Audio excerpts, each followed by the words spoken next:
Ito yung dahilan kung bakit kami pumasok sa Rocker brand. This is a fully functional 3D pinball. Buksan natin. Ito yung mga features niya. You have the transmission, electronic scoring, interactive battle, and you have the live sound and light effect. This is a level 6 out of 6 assembly difficulty and 482 pieces in total. Tapos ito lahat yung functional features ng pinball na to. There are 8 wooden sheets in total. You have the circus, and ito yung mga details niya sa loob. Oh. Meron ka mga marching band members here. Clown. 12 wooden sheets pala in total to. Some more parts. Ito ang ganda, oh. Malayo pa lang. Kahit di pa siya nakabuo, maganda na tignan. Ito iba yung color ng wood niya. Tapos ito yung pinaka main board niya. Ito yung mga scores niya, oh. Tapos ito, I would assume yung sides.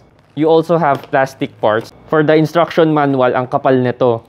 Very detailed yan, as always. And dito, may extra layer for electronic parts. So, you have yung mga electronic parts na wirings, spring, bolts, and screws.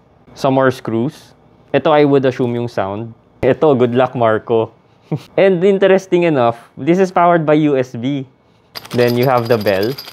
So, all of this, si Marco ang bubuo. Good luck, pare. And balikan natin siya after 1 year. Okay? Yun lang.